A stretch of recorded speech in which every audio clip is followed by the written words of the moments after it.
I'm Yesenia Taveras. Welcome to La Conexión, The Connection, a television show that seeks to connect the Latino community to programs and services that are in support of them. On today's show, we'll learn about Delaware Arts Alliance, and we'll also talk about some important tips that'll help keep you safe during the holidays. But first, I have here with us Regan Goldstein and Marjorie Rivera, who's going to tell us a little bit about the Hispanic Heritage Month celebration and induction ceremony at the Delaware Technical Community College. Welcome to the show, ladies. Thank you. Thank you. Thanks for inviting us. Oh, thank you for coming. Very, very excited that you guys are on the show. This is the first time for us here at WITN 22 to really talk about this induction ceremony. Let's start off, Regan, with really just telling us what is this all about. Yes, we are so excited. This is one of our favorite events that we have, and we do this, it coincides with Hispanic Heritage Month. And about 2 or 3 years ago, we noticed that we had a lot of students who have identified themselves as either Hispanic or Latino, and we said we really need them to have some type of ceremony where they can see someone who can be a role model for them, to make them proud. So we started with LULAC, the LULAC organization, and we had some representatives from there. They gave us some nominations, and the process for selecting is it's pretty stringent, but it's a good one. So when we have someone who is selected, we know that they've gone through a huge process, a huge vetting process. We're just so excited to have them. And what we do is we get nominations. We get them from students, we get them from organizations, we get them from faculty, and they all come to us, the nominations. We discuss them. We have a committee. Okay. We discuss the nominations. We look at the bios. We talk about them. We vote. We select, and then we send our final name to our vice president, campus director, and then we start planning our ceremony. We invite them to come. We tell them that we're going to put them. We have a Hall of Fame. And it is so cool. Wouldn't you say, Margie? Yes, that it is this very Hall cool. of Fame is so cool. And we have pictures on this Hall of Fame of just famous Hispanics, not only in the community, but nationally, internationally. And these are some that the students said that they want to have up there. But then we have our induction ceremony. We have those honorees also, the ones who we honored. And at the induction ceremony, it's really cool how we do this. We have it all veiled, and then at the end we show this poster. It's this huge, beautiful poster.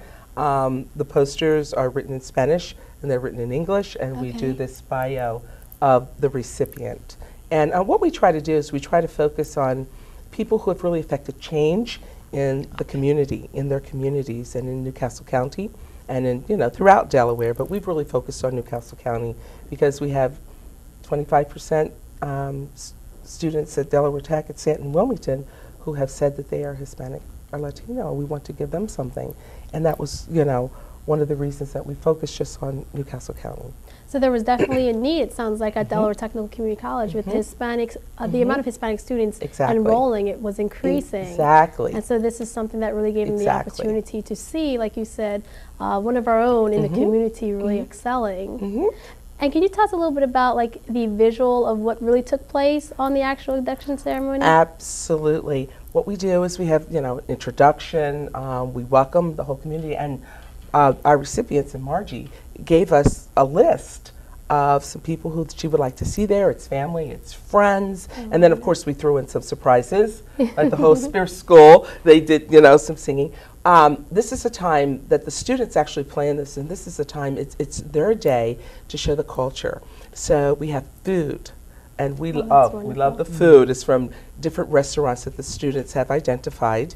We also have music, we have singing. Not a lot of speeches. The speeches are, usually from the person that the honoree has designated, the person that they want to speak. Wonderful. And congratulations, Margaret. Thank you. We all know Margaret Rivera as Margie in the Hispanic community, and it's really an honor to see someone like yourself to get recognized. Let's talk a little bit about your involvement in the Hispanic community. Okay. I'm actually a New Jersey transplant, but I love Delaware. I think Delaware now is my home. I know Delaware is my home. But what's great about being here is that you have an opportunity to be able to impact and to be a volunteer wherever your passion is. And my passion is with young people. I have always had that passion. And so for me, most of my volunteer work is with young individuals.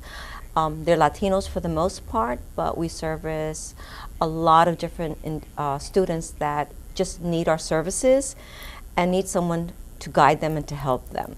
But in addition to the Aspira organization, which I currently chair, so I'm the chairperson of the board of directors, I also volunteer for the Latin American Community Center.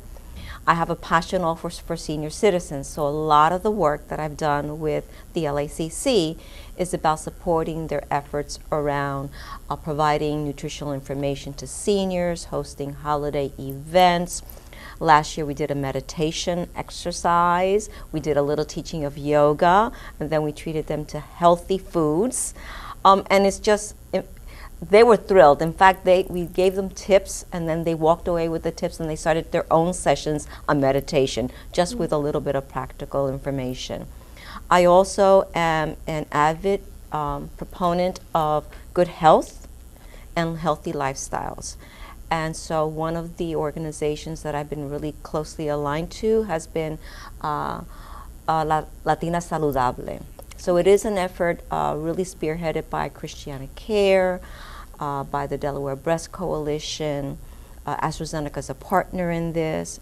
And through that organization, I've met some phenomenal women who've been exposed to some challenging times in terms of their health. And it's another way to give back to women, because oftentimes we care for others, but we forget to care for ourselves. Exactly.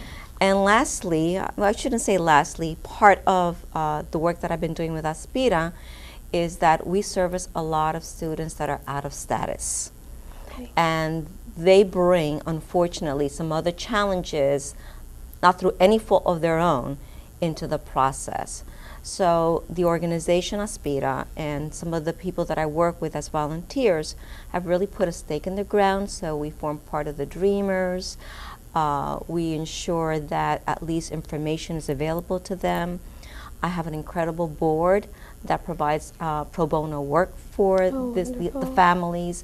So I try to select those areas that are keen to me, that I can actually evolve in and learn.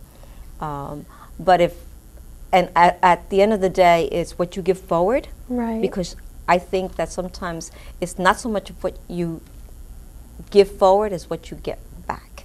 So a little letter or an email or a parent that may call me out of the blue, and parents do call me, so they have my telephone number. Okay. And they will be the first ones to call to say, and do you know, I know that you're servicing these two young people, and by the way, did you know about their home life? They are being challenged in this way. Can you add some extra support? And that's a big, to me, that's a red flag.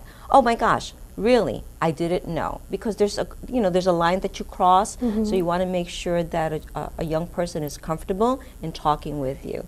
And then ultimately is helping students get into colleges and universities like Del Tech. And so we have a great partnership with all the schools in the state of Delaware. But our first partner in Aspira was Del Tech. Okay, wonderful. Well, unfortunately, that's all the time we have, but I really want to take this opportunity to thank the both of you for coming on our show today. And again, Margie, congratulations, and keep up the good work. A lot of us here are not really into volunteering nowadays because of the economy and things like that, and working full-time and having a family, but you are showing the Hispanic community that it is able to be done. So congratulations. Thank you. Muchas gracias. Thank you. Thank you. Delaware Arts Alliance when we return.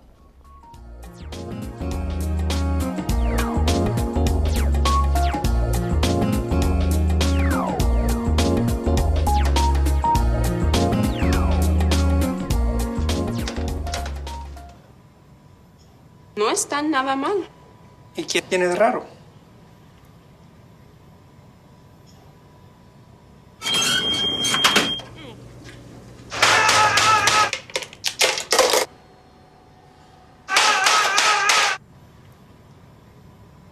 Bueno, la práctica hace el maestro. No tienes que ser perfecto para ser un padre perfecto. Hay miles de adolescentes en foster care que no necesitan perfección. Te necesitan a ti. Wow, these are really good. You act surprised.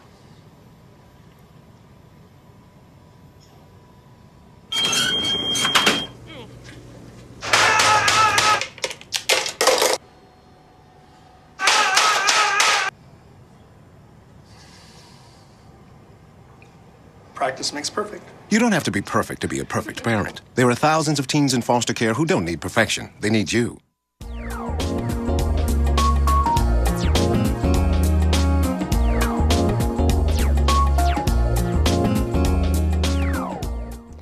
Delaware Arts Alliance is a team of individuals and arts organizations who work together to enable Delawareans to learn a full range of arts. I have here with us the Executive Director of Delaware Arts Alliance. Welcome to the show. Thank you very much for inviting me. Thank you for coming. And Ms. Gonzalez, can you tell us a little bit about what or who is Delaware Arts Alliance? Delaware Arts Alliance is the arts advocacy organization in the state. In essence, what we do is to present the case of the arts in many different arenas. The arts, people might think that is what am I going to do over the weekend, but it's a lot more than that. Actually, it's a very solid contributor to the income of the state. So what we do in terms of advocacy is presenting the case in two different arenas primarily. First is economic development, and the second one is education. We believe that bringing the arts to the forefront of the state, we are making not only the business case for the quality of life of the state, but actually for those who are thinking about Wilmington or the state as a destination, they typically ask those two questions. What kind of state is that, and what kind of art offering they have, and what kind of quality of education you provide. And in those instances, the Alliance is pursuing to make the case, clear case for those aspects. One of the main messages that we deliver whenever we have the chance, like today, is indicating that the state contributes to the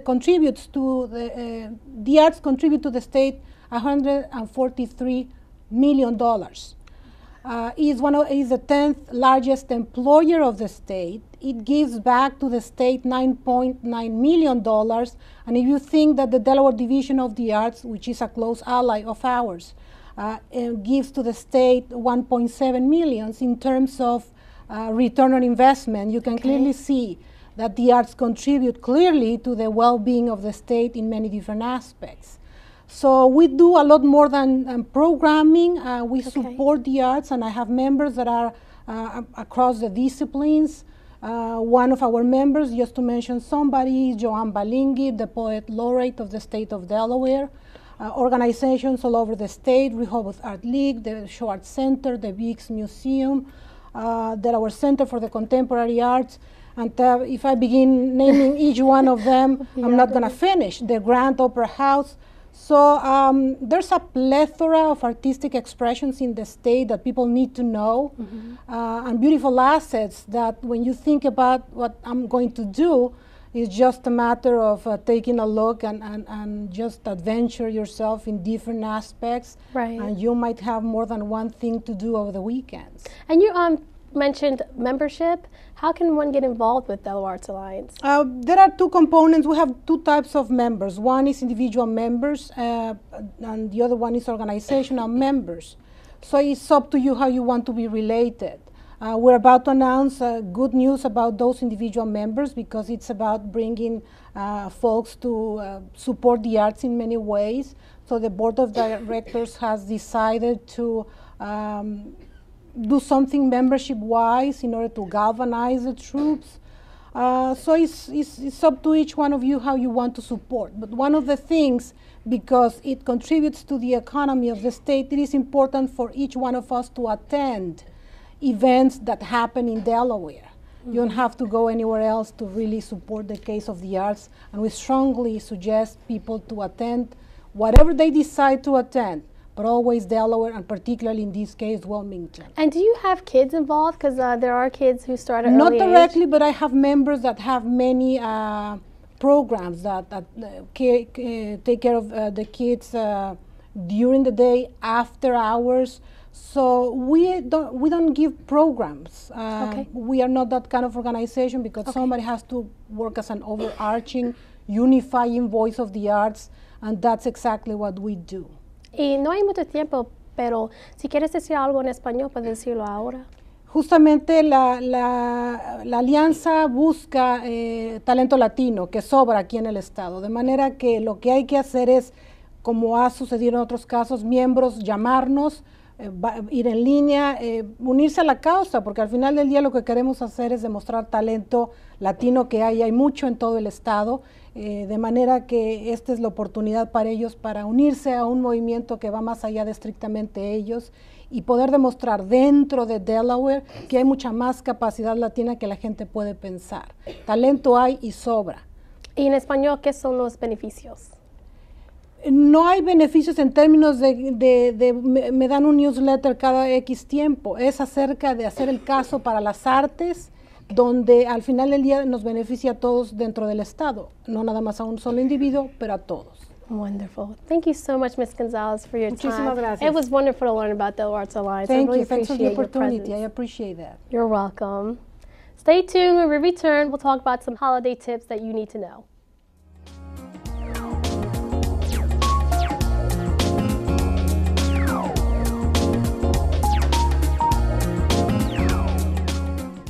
This message brought to you by FEMA. Be fire safe during the holidays. Only use decorations that are non-flammable or flame retardant. Check holiday lights each year for frayed wires or excessive wear, and do not link more than 3 strands. Never leave a burning candle unattended. Consider using battery-operated flameless candles which look and smell like real candles. If your celebration includes a natural tree, keep it away from any heat source or exit. Water your tree daily to keep it from becoming dry. Learn more at usfa.fema.gov. Un mensaje de FEMA. Cocinar es la causa principal de incendios en el hogar. Muchos incendios comienzan cuando alguien está friendo. Nunca deje la cocina sin supervisión. Apague las hornillas si ve humo, si la grasa comienza a hervir y cuando no esté. Sea un cocinero seguro. Esté alerta y tenga cuidado con su ropa. Mantenga una zona segura de 3 pies alrededor de la estufa, libre de niños, mascotas o material inflamable. Gire los mangos hacia la parte posterior de la estufa. Mantenga una tapa o bandeja de horno cerca para cubrir la olla en caso de incendio. Para más información, usfa.fema.gov.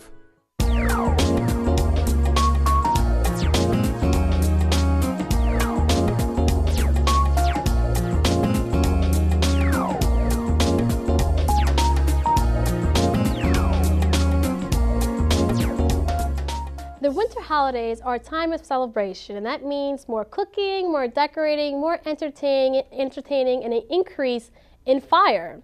And today we have here with us members of the Wilmington Fire Department, firefighters Maul and Luis Quiñones. Welcome to the show, men. Thank you for having us. Gentlemen. Yes. This is the first for me to have 2 guys on a show like this, so it's a strong presence. Well, first, let's talk about some safety tips this holiday season.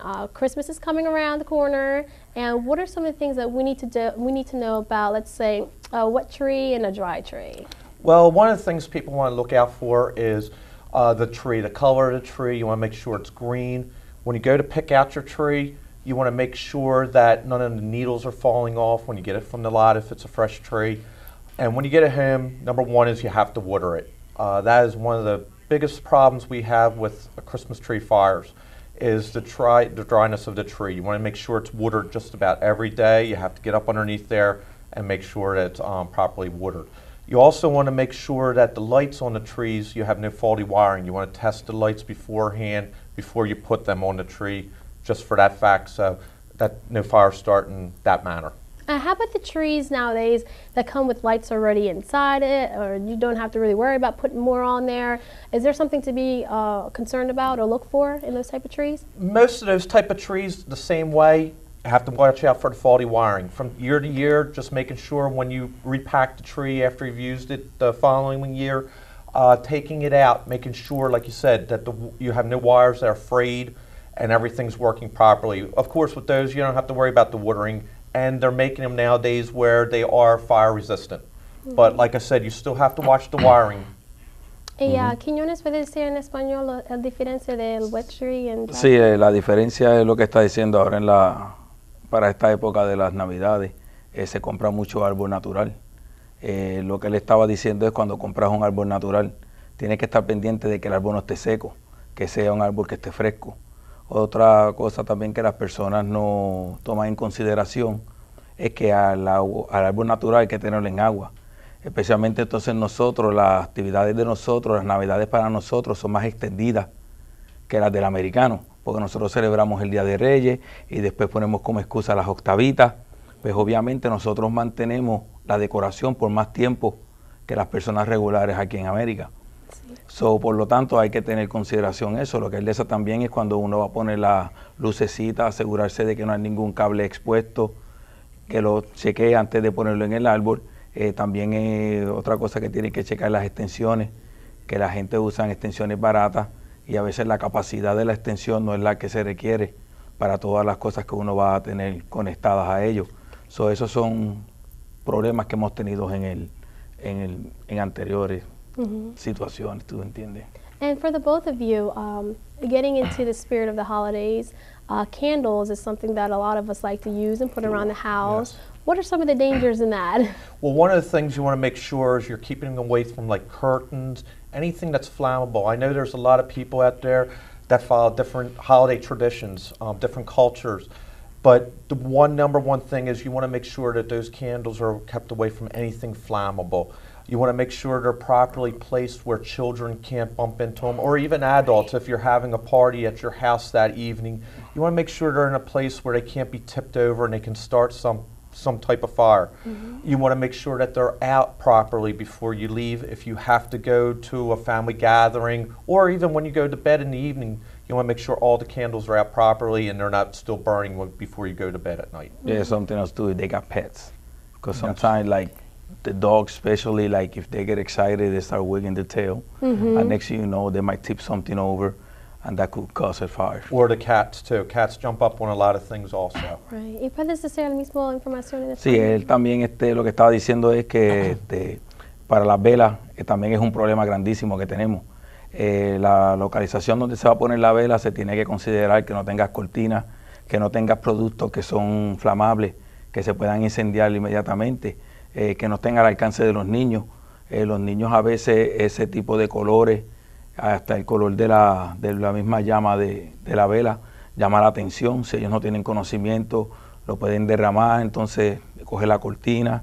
Si tienes animales como perros o gatos, ellos por estar jugando, ellos no tienen conocimiento, y si uno no está pendiente, si estás en la cocina y dejaste una vela en la sala, y asegurarse de que cuando tenga velas, que siempre haya un adulto cerca. Si vas a una persona, tiene más velas que otra, también es siempre bueno asegurarse de tener extinguidores de fuego si es posible. Hay muchos que se pueden comprar en cualquier tienda como Home Depot, en Walmart, Lowe's. Tienes acceso. Simplemente tratar de tener en mente qué puede pasar y cómo resolverlo. Y algo muy importante que la gente también tiene que hacer, que Dios quiere que nunca pase nada, pero siempre tener un plan de escapatoria en caso de que algo sí suceda. Y el próximo tema is safety. Let's talk about fireplaces, carbon monoxide. What are some of the things we need to know about? Well, that's with heater, with the winter coming up, the winter months coming up, everybody should be checking their space heaters, the regular heaters in their home. If you have a working fireplace, make sure the chimney is clean of creosote. You want to call a specialist. There's many in the phone books. Have somebody, a reputable person, come out, check your chimney, check your fireplace for that. The same thing with the heaters. Make sure that they're working properly. Have somebody come out, inspect them if you haven't had one inspected in quite a few years. You want to make sure that your smoke detectors and your carbon monoxide detectors are working properly. We specify twice a year to check the batteries in your smoke detectors and your carbon monoxide detectors and make sure that they're working properly. If you can't afford one, you can always call the Wilmington Fire Marshal's office and you can have somebody come out and give you a smoke detector. But they're the number one killers is the carbon monoxide and not having a properly working smoke detector in the winter months when we have a fire. Well, thank you. Puedes decir la misma información y si falta más información, tú puedes decirlo. Ok, sí, es lo que estaba diciendo ahora que como viene la temporada de frío, muchas personas pues tienen chimenea. Ellos tienen que asegurarse de que la chimenea siempre se mantiene limpia. Lo que él decía en el phone book, puedes encontrar mucha gente que provee ese servicio de mantenerlas adecuadas, mantenerlas en mantenimiento. Inclusive hay compañías que te dan un contrato anual y se puede pagar en mensualidad. Entonces cada vez que viene la época de frío, ellos vienen y te chequean el heater, la calefacción, estar seguro de que todo está. Otra también cosa importante es la ventilación. Sí. Aquí en Wilmington, por ejemplo, hasta en mi casa lo que tenemos son los radiadores. Okay. No es tan malo porque eso el aire no está fluyendo, pero los que tienen vent tienen que mantenerse limpios. No solamente ayuda con lo de si tiene el monóxido de carbono, también a veces si donde está la pieza central sale por todos los vents. Entonces tienen que estar seguros de que siempre está limpio, tenerlos adecuadamente. También lo que él dijo, las baterías, cambiarse 2 veces al año. Lo que se recomienda es que se cambie cada vez que cambie la hora, porque es casi cada 6 meses. Cada vez que cambie la hora, pues se recomienda que cambies la batería, y cuando nos toca cambiarlo otra vez ya en marzo o abril, cambiar la batería nuevamente. A veces la batería te puede durar 1 año, pero haciéndolo cada 6 meses vas a la segura de que las baterías estén funcionando. Y eso es la información más importante. Sí, y tener batería, me puede creer que salva vidas. Muchas personas han tenido la suerte de haber tenido un detector de humo o de monóxido de carbón trabajando y les ha salvado la vida porque ha habido algún tipo de defecto en la calefacción. Gracias. Thank you so much, gentlemen, for joining us and giving us some tips that we definitely really need to pay attention to, but just for your time to really take this opportunity to let our residents know. You're welcome. It's a pleasure. Thank you. Look to have you guys on in the future, next year. No problem. No problem. Thank you. Stay tuned. We'll return after these short messages.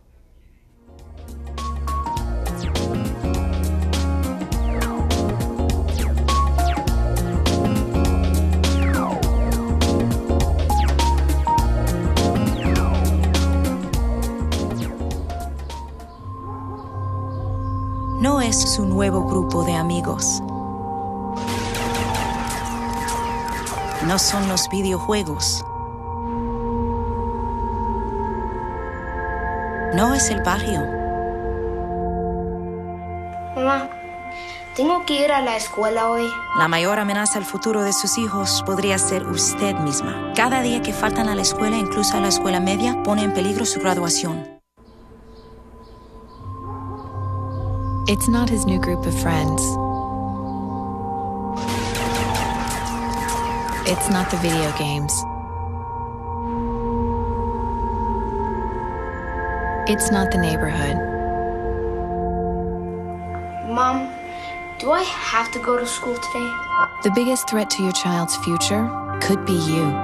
Every day they miss, even in middle school, puts their graduation at risk.